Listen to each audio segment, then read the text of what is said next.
escuchando Dalagaik Piogonak.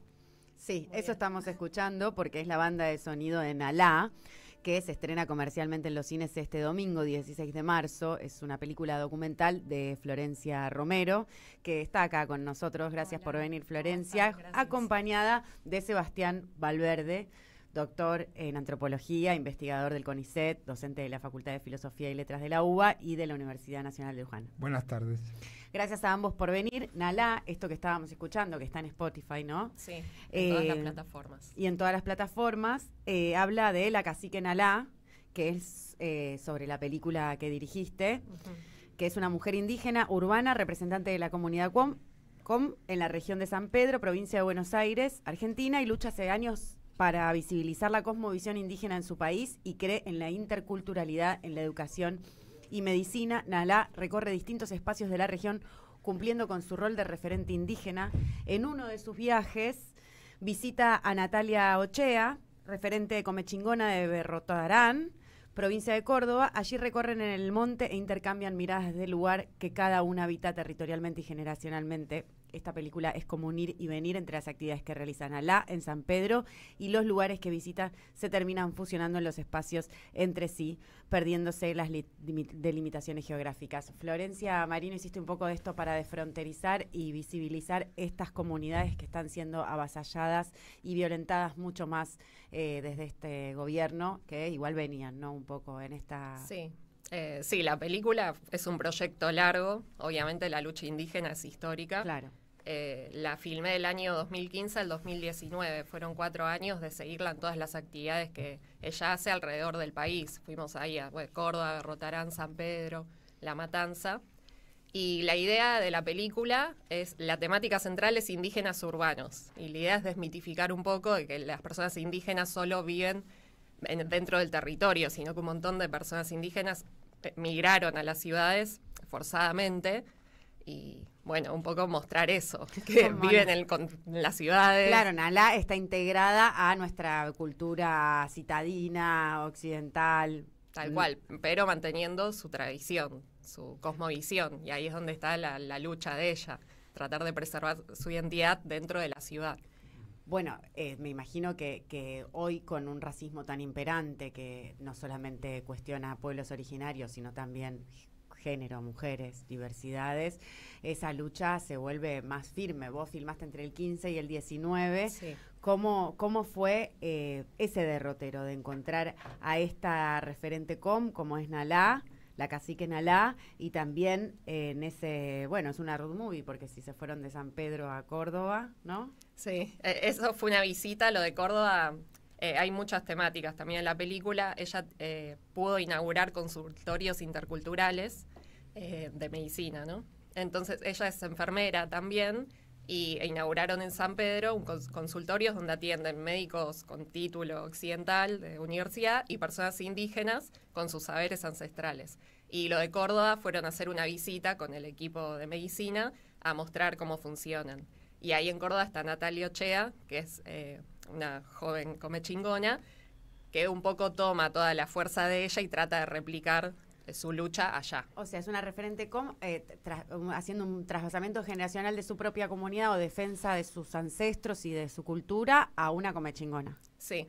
Bueno, increíble. En la película se muestra eso, obviamente. Sebastián Valverde, ¿le ayudaste a Florencia en la investigación antropológica? Sí, digamos, nosotros hace muchos años que venimos trabajando, pertenecemos a un programa en la Facultad de Filosofía y Letras, el programa de Etnicidades y Territorios en Redefinición, dentro del Instituto de Ciencias Antropológicas de la Facultad de Filosofía y Letras, que dirigen antropólogos de muy larga trayectoria, Hugo Trinchero, Alejandro Balazote, Juan Carlos Radovich, y en el marco de estas investigaciones y de también proyectos de extensión, acá es muy importante también mencionar los proyectos de extensión de la Universidad de Buenos Aires, acá también pensar el rol de la universidad, por supuesto, que no lo hacen otros sectores, ¿no? O sea, el trabajo, por ejemplo, con los proyectos Ubanex en estos años fue muy importante, el trabajo de vinculación con la comunidad, la realización de distintas actividades, y en esas actividades es como se va filmando, en muchas de esas actividades es como se va filmando la película, o en actividades que se disparan a partir de esas, ¿no? Porque en otras, bueno, son filmaciones que participaron ellas. Pero fundamentalmente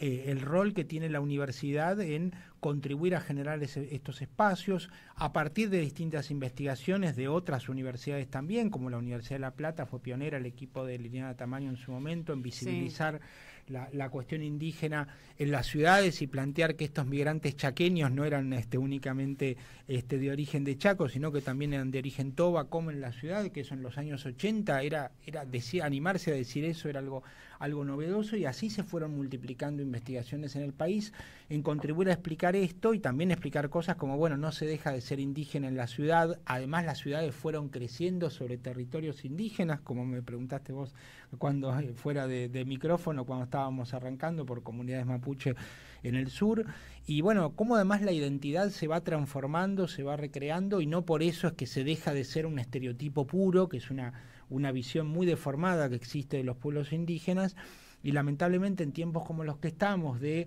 estigmatización se construye una imagen más distorsionada aún, más que parece sacada, o sea, el único indígena válido pareciera ser el que está en una vitrina en un museo y o aislado en un lugar sin agua, tal cual. En una tribu. Cuando además, bueno, los pueblos indígenas y su visibilización en todo el proceso de conformación del Estado argentino tiene que ver con, lo mismo que en el resto de los estados latinoamericanos, por supuesto, tiene que ver con procesos de transformación en el cual ya tienen contacto con la cultura occidental y se van transformando permanentemente y se van redefiniendo y van construyendo qué implica ser indígena en ese proceso de cambio, de transformaciones, de lucha y de permanentemente visibilizarse frente a un otro diferente que muchas veces lo mira con más desconfianza, con más distancia y a veces más cerca, ¿no? Eso es lo que me pregunto, esa desconfianza, ese prejuicio, ese estigma del hombre blanco, occidental, colonizador, ¿no? Porque digo, si hay uno hay otro,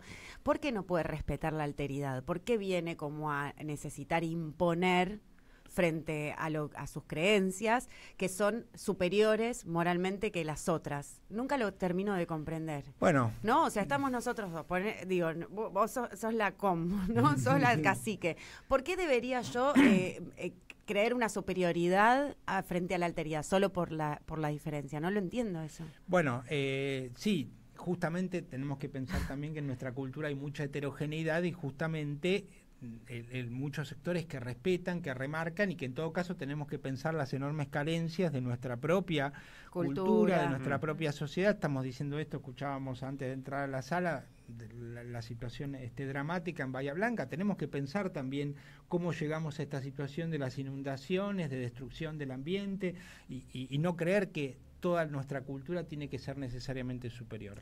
Pero bueno, hay una construcción a veces muy prejuiciosa del otro y muy que se difunde para crear un nosotros, para difundir ciertos discursos políticos, indudablemente, que es a partir de esa mirada prejuiciosa. Pero justamente me parece... eso, homogeneizar, deshumanizante, para poder dominar hay que deshumanizar. Tal cual, pero justamente me parece que la película, una de las cosas que hace muy bien, y acá, bueno, señalar, por supuesto, el trabajo enorme de Florencia Romero. También egresada de la FADU. También egresada exactamente de la Universidad de Buenos Aires, y por supuesto la cacique la quiero saludar, que es, digamos, toda la confianza y todo el vínculo que se generó para hacer posible esta película. Estará escuchando, Nala, le mandamos un beso grande a Nala. Le mandamos a Nala un beso grande. Digamos, lo que decía es que si algo que me parece que señala la película es la heterogeneidad Nala. También en la propia cultura, en la interrelación con la cultura occidental, y que hay espacios que se va vinculando, donde se va escuchando cada vez más al indígena y se va diciendo, y también que hay mucho desconocimiento, un montón el nivel de gente desconocimiento de la película dice, no sabía que había indígenas acá en la ciudad. Acá en Buenos Aires. Algo que es re obvio. Pero está lleno. Claro. O sea, es muy fuerte. Para mí tiene que ver más con esto que dice Florencia, del desconocimiento. De desconocer nuestra propia historia. Y de no ver al costado. Elegir desconocer. Piensan que todo el mundo es blanco, europeo. Claro, desconozco. Claro. Se bajamos de los barcos. Bueno, como se desconoce la deuda. Digo, elijo desconocer, ¿no? Bueno, como hacerse responsable de la propia historia, de la parte que te toca en la historia, que siempre es un poco más de lo que que crees, tal vez. Tal cual. En el INDEC había hecho la encuesta donde la gente contestaba y creo que había dado muy alto, 60% de la población argentina tiene descendencia o algún tipo de... Las personas que se reconocen perteneciente o descendiente de un pueblo indígena en Argentina es 1.300.000 de acuerdo al último censo, es un 2, pero lo que vos decís está muy bien de dónde viene, que estudios genéticos demuestran que más de la mitad de la persona, de los habitantes de la Argentina, tienen alguna ascendencia indígena. Bueno, más de la mitad más de la mitad de los argentinos tenemos de 2-1, de 2-1. Hay que remarcarse en ese dato. De 2-1 tienen alguna ascendencia. Igual nunca podemos, ojo, que los genes no determinan identidad. Como antropólogo social voy a marcar eso. No es biologicismo. Pero en serio, no caer en un fuerte, pero por supuesto, los genes no determinan identidad. La otra cuestión es la población afro, también el porcentaje es notablemente alto.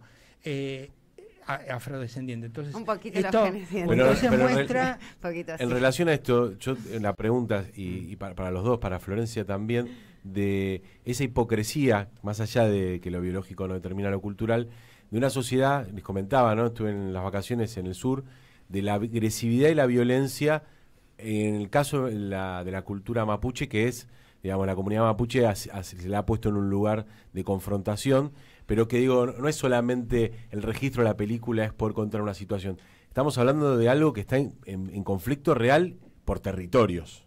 Sí. Por territorios absolutamente, que además están siendo comprados, extranjerizados. Recién hablábamos fuera de ahí, está el tema de los cataríes, está el tema del lago escondido, que lo hemos tratado ampliamente. Son espacios robados y luego no solo no en manos de argentinos ni siquiera, ya manos extranjeras absolutamente, ¿no? Donde la vulneración a diferentes leyes es evidente para que eso sea factible. Varias leyes de seguridad de fronteras, de bosque, de emergencia territorial, de tierra. Demasiado. Garantías constitucionales no, porque si no los hay ni siquiera para vicepresidentas o expresidentas, imagínate los va a haber para un pueblo originario, una cacique o una comechingona. Me pregunto qué piensa Nalá como cacique de esta expoliación de recursos naturales propios, nacionales, de esto que plantean Julián y Pablo de la extranjerización, del extractivismo, de este saqueo. La lucha principal de ella es la del territorio, en realidad. Lo dice en la película, como ellos tienen en el territorio su medicina, su farmacia, su espiritualidad, está todo ahí. Entonces, aislarlos de ese lugar los daña profundamente. La cacique señala como la migración de un territorio de un indígena siempre es una migración forzada. Cuando se empieza a ver por qué se fue, está bien, capaz que la decisión fue individual, pero cuando se empieza a ver, le quitaron este espacio, le quitaron el espacio de medicina, le quitaron el espacio para los animales, le quitaron a vecinos, entonces siempre es un proceso de... Es como que violento y donde además, bueno, ellos buscan lo que hablábamos de indígenas en las ciudades, o sea, buscan crear un espacio a veces en la ciudad que se parece mucho al territorio originario en Chaco, en Salta, muchos por eso se han establecido en la comunidad, por ejemplo, de Marcos Paz, 19 de abril, le mando un saludo a la gente de allá de Marcos Paz, en Almirante Brown, hay varias, casi 10 comunidades en distintos ámbitos periurbanos en Almirante Brown, y eso tiene que ver con recrear un espacio que se parece al de Chaco, al de Formosa, al de Salta, al de Jujuy, Merlo, en Moreno, con ciertos aspectos donde debieron irse porque ya no tenían el espacio que tenían, sobre el cual fueron avanzando sobre esos territorios de manera absolutamente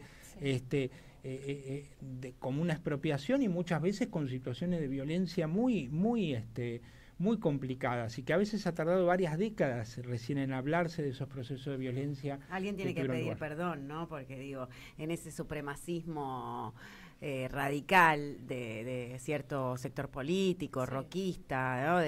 A favor de la campaña del desierto, de la matanza o de exponer indios en museos y esa deshumanización de nuestras culturas ancestrales, bueno, digo, también ahí radica una semilla de mucha violencia perpetrada, no solamente en esa migración forzada, sino también en los derechos que tienen a la existencia humana, ¿no? Y eso es muy duro, por eso está bueno ir a ver esta película que se estrena este domingo en el Cine Gomón a las 20 horas, se llama Nalá, y también se va a dar en el Cine Teatro de Oberá, en el espacio Inca Misiones, el viernes 14 y también el domingo a las 21. ¿Querías decir algo, Poli? No, justamente iba a preguntar dónde la podíamos ver, lo acabas de decir vos. vos. En el Gomón, que Sí, por lo que tengo entendido, no tienen tanto espacio últimamente para películas nacionales. No, de hecho, No, y nos si dieron hablas- una sola función. Te Una dieron sola una función. sola función. Claro, por eso y es importante que Que venga la va gente. domingo a las A las 8:15 Bien. es la función, pueden venir 15 minutos antes. 20:15. Sí, va a venir la cacique. Ah, vienen va a ser, Alá. Sí, presentación del equipo y después momento para preguntas. Excelente. Después de la proyección. Nalá,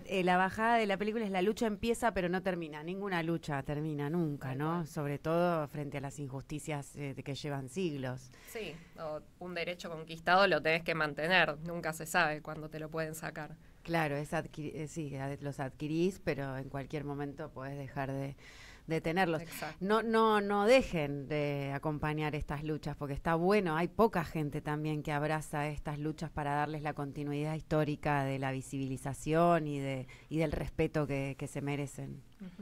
Sí, me parece ahí remarcar el rol de la universidad pública, el rol de organismos científicos como el CONICET y también, digamos, la necesidad de, bueno, trabajar articuladamente con esos sectores, como se viene haciendo hace años, de trabajar con ellos, no describir a ellos, investigar No, sobre claro, ellos, sino sino la en forma preservación. conjunta, Sí. y eso implica escuchar mucho, aprender, ver, digamos, cuáles son sus necesidades, E sus integrar. demandas, sus luchas, las cosas que han padecido, y me parece que eso la película es un excelente material también que permite resumir todos esos aspectos. Me da una curiosidad, porque como esto no solo se desprende de un guión o de una idea, sino de una investigación, ¿hay nuevas ideas para hacer nuevas películas? ¿Hay más para contar? Estamos pensando Me los imagino. tres, nosotros Estamos dos con pensando. la cacique, Me imagino. pero más un corto quizás de la época del COVID, los consultorios de medicina intercultural en el COVID estuvieron trabajando un montón, como retratar eso en el pasado, cómo lo manejaron. Qué bueno. Después, Hay que hablar. no sé cuánto se puede decir. La masacre de Napalpí La masacre también. de Napalpí, que Uy, tuvo me lugar en 1924, el año pasado se conmemoraron 100 años y hubo muchas conmemoraciones, y bueno, cómo fue el proceso también de visibilización de todo lo que fue la demanda por la reparación por la masacre de Napalpí, que era algo también hasta hace unos años desconocido, que solo circulaba en la memoria de los COM y los Mocoví, 700, 700 asesinados en Sí. ese día 19 de julio de 1924, y que recién hace 2 años el Estado reconoció a través de un juicio de la verdad, donde ya no se jugó. Promovido por Cristina Kirchner, porque también hay que decir Sí, esto, sí. viste, de que si no parecen que los políticos son todos iguales y que el Estado es responsable, pero que cuando alguien está allí, que se hace responsable de ser el Estado porque es la gestión de gobierno, como lo hizo Cristina, se rememora y se toma la masacre de Napalpí como algo que es nuestro patrimonio histórico y se vuelve a integrar esto que decías, porque de ahí somos, ¿no?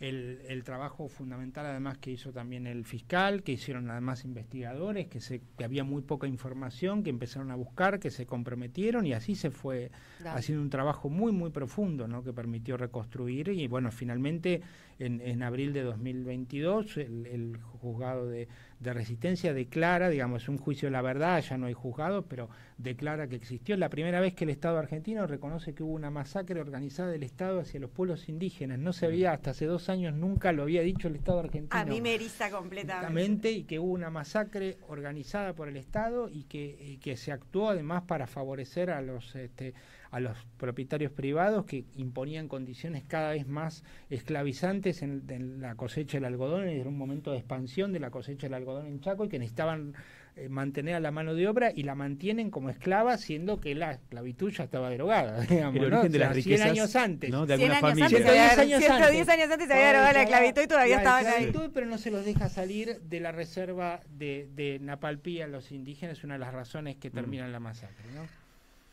Tremendo. Conmovedor para Después mí se pregunta cómo escucharte. algunas familias llegan a la riqueza, ¿no? Como algunas familias que hoy Pero- mantienen la riqueza y los digamos los privilegios, hay que remontarse a esos años para saber cómo fue el origen de todo eso. A la familia de Magia. sí, a la familia de Federico Pinedo le podemos preguntar. Sebastián Valverde, gracias por esta charla antropológica, y gracias también, Florencia Romero, por la peli que vas a estrenar este domingo en el Gomón a las 20 horas, Nalá, la lucha recién empieza pero no termina, y que va a estar en Misiones también el viernes 14 a las 21. Muchas gracias. Muchas gracias. Vamos gracias. Gracias. vamos a escuchar Ceremonia Diurna. Es la banda de sonido y es Ezequiel Fonseca Y Daniela Albamonte. y a Daniela Bamonte. Muchas gracias. Chao, gracias.